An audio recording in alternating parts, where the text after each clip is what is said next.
बिस्मिल्लाहिर्रहमानिर्रहीम, अस्सलाम वालेकुम। जैसा कि आपको पता है कि हम आजकल टेंसेस की सीरीज़ के लेक्चर्स कर रहे हैं। इससे पहले हमने टेंसेस के जनरल रूल्स पढ़े थे तमाम टेंसेस के। आज हम उन टेंस नंबर 1 से शुरू करने लगे हैं, जो कि है प्रेजेंट इंडेफिनिट टेंस। तो सबसे पहले मैं इस टेंस का आपको तारुफ करवाऊंगा कि इसकी पहचान आपको कैसे होगी। जब उर्दू में लिखे हुए जुमले आएंगे तो आपको कैसे पता चलता है कि ये प्रेजेंट इंडेफिनिट टेंस है। तो जैसा कि आपके सामने लिखा है कि जुमले के एंड पे क्या आएगा, ता ती ते है हे हो, ता है ती है ते है ता हूँ, ठीक है। और अब ये आपको कैसे पता चलेगा कि ये प्रेजेंट इंडेफिनिट टेंस है। मतलब ये पहचान करने के लिए ज़रूरी है कि आपने देखना है कि जो ता का लफ्ज़ है ना, ये वर्ब के साथ आना ज़रूरी है। मसलन मैं जाता हूँ, अली खाना खाता है, अली क्रिकेट खेलता है। तो अब ये खेल वर्ब है, उसके साथ ता आ रहा है। मैं जाता हूँ, जाना वर्ब है, जाने के साथ ता आ रहा है। तो वर्ब के साथ ता ती ते आना चाहिए। वो प्रेजेंट इंडेफिनिट टेंस की पहचान, वो प्रेजेंट इंडेफिनिट टेंस होगा। ठीक हो गया जी। दूसरी चीज़ जो टेंसेस के करने से पहले आपको समझनी है वो है आपके फर्स्ट पर्सन, सेकंड पर्सन और थर्ड पर्सन कि ये क्या चीज़ है। ये हम पहले भी कर चुके हैं, अभी हम इसको रिवाइज करने लगे। तो फर्स्ट पर्सन सिंगुलर आई होता है, फर्स्ट पर्सन प्लूरल वी होता है, ठीक है जी। सेकंड पर्सन सिंगुलर यू होता है, प्लूरल भी यू ही होता है। Third person singular he she it this that. और सिंगुलर नाउन जितने अली अहमद सारा सिंगुलर नाउन, ठीक है। सिंगुलर प्रोनाउन जितने भी, ठीक है। उसके अलावा प्लूरल नाउन दीस दोस, थर्ड पर्सन प्लूरल, और प्लूरल नाउन और प्लूरल प्रोनाउन। समझ आ गई बात। अब इसमें जो थर्ड पर्सन सिंगुलर होंगे उनके साथ डज आएगा, और बाकी ये जितने ये सारे ये अब आपके लिए आसान होंगे, ठीक है। थर्ड पर्सन सिंगुलर के साथ डज आएगा और बाकी इन सब के साथ डू आएगा। क्लियर हो गया। अब हम इसके जनरल रूल्स के ऊपर आते हैं। तो टेंसेस में मैं आपको बता चुका हूँ कि टेंस कैटेगरी के सेंटेंस वो होते हैं जिनमें सब्जेक्ट की तरफ से किसी काम को करने के बारे में कहा गया होता है या कोई काम हो रहा होता है, ठीक है। तो अब इसको हम जुमले जो है मुख्तलिफ किस्म के होते हैं, अफर्मेटिव, नेगेटिव, इंटरोगेटिव और नेगेटिव इंटरोगेटिव। तो प्रेजेंट इंडेफिनिट टेंस का जो अफर्मेटिव सेंटेंस होगा उसकी जो स्ट्रक्चर है वो क्या होगा। स्ट्रक्चर ये होगा कि उसका पहले सब्जेक्ट आएगा, फिर वर्ब की फर्स्ट फॉर्म आएगी, ठीक है। वर्ब की फर्स्ट फॉर्म के साथ एस और ई एस का इजाफा होगा। कब? जब थर्ड पर्सन सिंगुलर होगा ये सब्जेक्ट। जब ये सब्जेक्ट जो है, सब्जेक्ट क्या होगा, थर्ड पर्सन सिंगुलर होगा, सिर्फ तभी वर्ब के साथ एस और ई एस का इजाफा होगा, अदरवाइज नहीं होगा। थर्ड पर्सन सिंगुलर ये वाला इस ब्लॉक के अंदर है, ठीक है। और उसके बाद क्या आएगा, ऑब्जेक्ट आएगा। अब कुछ सिमेट्री बनी आपके जहन में प्रेजेंट इंडेफिनिट टेंस के जुमले। जब आप किसी सेंटेंस का नेगेटिव बनाएंगे तो क्या होगा, मनफी जुमला। सब्जेक्ट हेल्पिंग वर्ब कौन से होंगे, डज और डू, वो मैंने आपको बता दिया। डज किस केस में आएगा और डू किन केसेस में आएगा, ठीक है जी। फिर वर्ब, ठीक है जी, और इसमें नॉट भी आएगा, इधर नॉट आएगा और उसके बाद फिर वर्ब की फर्स्ट फॉर्म, नॉट, वर्ब की फर्स्ट फॉर्म और ऑब्जेक्ट, ठीक हो गया। ये हो गया नेगेटिव। उसके बाद इंटरोगेटिव पे आ गए। इंटरोगेटिव में ये WH फैमिली मेंबर्स में से वर्ड होंगे, ठीक है, या डू डज आएगा, ठीक है, या WH फैमिली मेंबर में से कोई एक, व्हाट, व्हेन, वेयर, या डू डज। वो हम डिस्कस करते हैं कि कब ये इस्तेमाल हुआ, कब डू डज इस्तेमाल। साथ वर्ब की फर्स्ट फॉर्म, ऑब्जेक्ट और question mark. Clear? Yes sir. उसके बाद नेगेटिव इंटरोगेटिव, इसमें भी यही स्ट्रक्चर है। WH फैमिली मेंबर्स में से कोई एक, या डू डज, फिर सब्जेक्ट, फिर नॉट, फिर वर्ब की फर्स्ट फॉर्म और ऑब्जेक्ट और question mark. Negative plus interrogative, ठीक हो गया। अब ये एस और ई एस का जो है केस, ये इसको पहले समझ लें, उसके बाद हम स्पेशल केसेस पे आते हैं। कि एस कब लगेगा और ईएस कब लगेगा। यानी ये जो अफर्मेटिव सेंटेंसेस है इसमें एस थर्ड पर्सन सिंगुलर के साथ ही लगेंगे एस और ईएस, लेकिन कब एस लगेगा और कब ईएस लगेगा। तो ये जरा देखिए 90% केसेस में एस ही लगेगा, 90% केसेस में एस की लगेगा।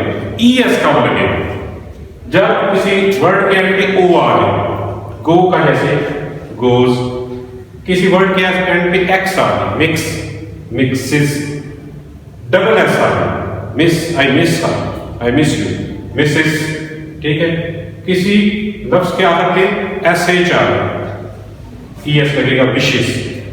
और कुछ केसेस ऐसे हैं जैसा कि अगर एंड पे वाई आ रहा है तो फिर आई ई एस हो जाएगा, ठीक है। ट्राइज, अप्लाई, अप्लाइज, लेकिन इधर भी तो वाई आ रहा है, लेकिन इधर एंड पे ऐसा है सिर्फ आई ई एस नहीं आया। तो ये आपने याद रखना है कि जब वाई से पहले वाला वाउल होगा अल्फाबेट तो फिर आपने सिर्फ एस का इजाफा करना। अगर वाई से पहले कॉन्सोनेंट होगा तो फिर आई ई एस का इजाफा करना। क्लियर हो गया ये? अब हम इसके आते हैं स्पेशल केसेस के ऊपर। स्पेशल केसेस इसके कौन से? स्पेशल केसेस देखिए, आपने डू डज कब लगाना है और डब्ल्यू एच फैमिली मेंबर्स कब लगाने हैं, ये एक बड़ी इंपॉर्टेंट बात है जिसको समझना जरूरी है। देखिए, जब आप किसी भी क्वेश्चन का आंसर, किसी भी क्वेश्चन का आंसर हाँ या ना में दे सकते हैं तो फिर उसका ट्रांसलेट करते हुए इंटरोगेटिव जुमले में डू या डज का इस्तेमाल करेंगे। क्लियर? Yes sir. लेकिन अगर आप किसी क्वेश्चन का आंसर हाँ या ना में नहीं दे सकते तो फिर उसको ट्रांसलेट करते हुए डू डज का इस्तेमाल नहीं करेंगे, फिर डब्ल्यू एच फैमिली मेंबर्स में से कोई एक आएगा। मसलन एक एग्जांपल हम इधर रिकॉर्ड कर देते हैं, जैसा कि अली, क्या अली स्कूल जाता है? हाँ या नहीं? आंसर हो सकता है यस और नो। यस। तो does Ali go to school? Does आ गया शुरू में। लेकिन अगर मैं कहता हूं कि क्या सेंटेंस है जी? हाँ, अली क्या घसीटता है? अली क्या घसीटता है? तो अब इसका आंसर यस और नो में नहीं हो सकता। या अली क्या खेलता है? अब भी आंसर यस और नो में नहीं हो सकता। अब सेंटेंस के शुरू में आप क्या लगाएंगे? डब्ल्यू एच फैमिली मेंबर्स में से कोई एक।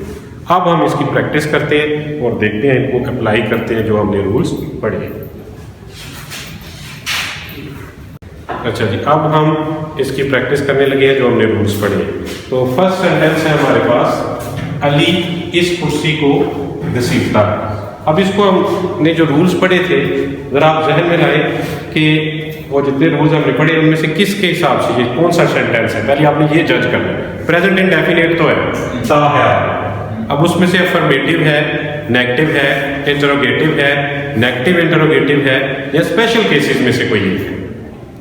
इंटरोगेटिव के दो स्पेशल केसेस भी पढ़े हम। तो ये कौन सा है?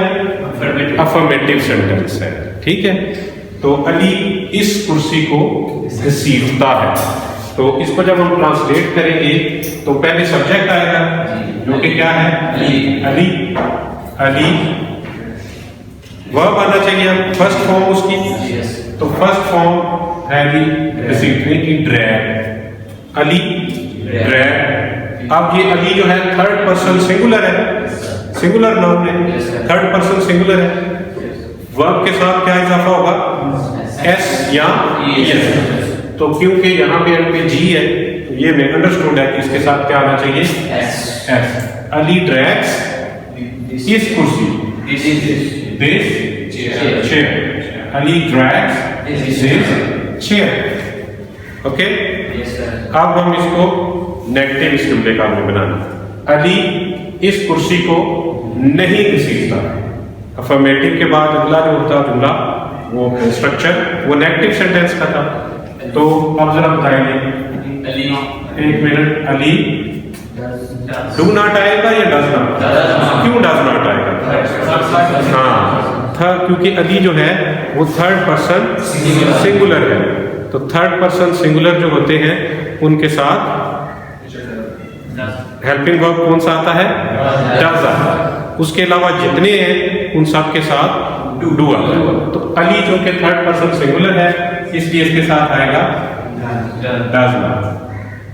अब जो ड्रैग्स था पहले अफर्मेटिव में, वो ड्रैग्स नहीं देगा, वो ड्रैग हो जाएगा। फर्स्ट वर्ब की फर्स्ट फॉर्म। स्ट्रक्चर में क्या है? सब्जेक्ट डू या डज, नॉट वर्ब की first form. Ali does not drag this object. ठीक है, इसको हम ऊपर लिख भी देते हैं कि ये अली जो है ये सब्जेक्ट है, ये क्या है V1 है और प्लस इसके साथ S का इजाफा और ये क्या है ऑब्जेक्ट। ठीक है जी, इधर ये अली जो है सब्जेक्ट है, ये डज हेल्पिंग वर्ब है, ऑक्सिलरी है, ये नेगेटिव के लिए नेगेशन के लिए नॉट है। ठीक है, V1 है और ये object. Clear? Next sentence is क्या अली इस कुर्सी को घसीटता है? तो can we answer it in yes और no? Yes, we can answer this question in yes और नो। इसका मतलब है कि ये एक नेगेटिव सेंटेंस है, सॉरी इंटरोगेटिव सेंटेंस है और इसका स्ट्रक्चर फिर क्या होना चाहिए जी? पहले हेल्पिंग वर्ब आना चाहिए।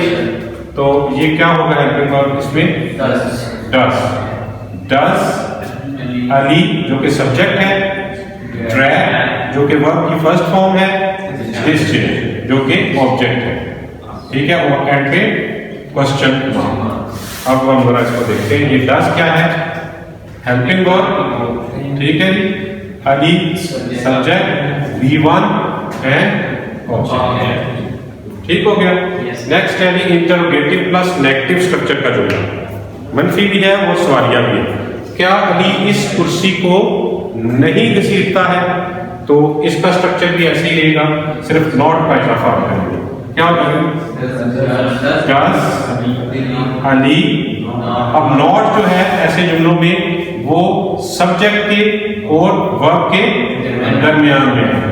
Does Ali not drag this chair? तो अब ये डज जो है ये क्या है जी? हेल्पिंग वर्ब है, सब्जेक्ट नेगेशन हो गई, वर्ब की फर्स्ट फॉर्म, ऑब्जेक्ट और क्वेश्चन मार्क। क्लियर? अब जो जुमला अभी आया है वो क्या है जी? Special case. अली क्या घसीटता है? अब ये क्वेश्चन है ना, तो can we answer this question in yes और नो? नो। हम इस सवाल का जवाब यस या नो में नहीं दे सकते।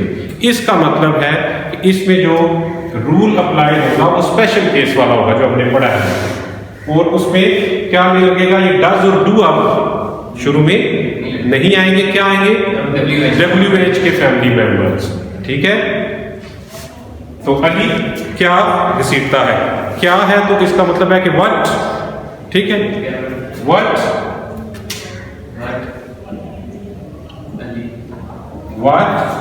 क्या, what does Ali drag? Does आ गया तो आप ड्रैग से लो। ठीक है, ये इसका स्ट्रक्चर। यानी पहले क्या है, ये WH फैमिली मेंबर है। ठीक है, उसके बाद फिर डज है और फिर अली सब्जेक्ट है। ठीक है, और फिर ड्रैग जो है ये दीवार। समझ आ गई? अब अगला जो है ये है कुर्सी को कौन घसीटता है? अब इस सवाल को भी ये है तो प्रेजेंट इंडेफिनिट, लेकिन हम इस सवाल का जवाब हाँ या ना में नहीं दे सकते। कुर्सी को कौन घसीटता है? अब फिर कौन है तो इसको भी कौन के लिए क्या हेल्पिंग वर्ब यूज होता है जी? Who drags the chair. ठीक है, who drags the chair, who drags the chair. इसमें भी ये हु क्या है? WH फैमिली मेंबर है, ये वर्ब की फर्स्ट फॉर्म है और ये ऑब्जेक्ट है। अब जो सब्जेक्ट है वो किधर गया? सब्जेक्ट जो था वो किधर गया? सब्जेक्ट किसके अंदर हिडन है? किसके अंदर? हु के अंदर। ये कौन है ना, ये कौन, हु, इसके अंदर सब्जेक्ट आपका हिडन है, यानी ये WH के अंदर जो है आपका सब्जेक्ट है। क्लियर? Any doubt? तो ये रूल्स के मुताबिक जो थे हमारे प्रेजेंट इंडेफिनिट टेंस था। अब इसके हमने रूल्स पढ़ लिए हैं, प्रैक्टिस भी कर ली है। आपको मज़ीद प्रैक्टिस सेंड की जाएगी जो कि आप करेंगे, और इसके साथ हम कल इंशाल्लाह प्रेजेंट कॉन्टीन्यूस टेंस के ऊपर काम करेंगे। Thank you so much.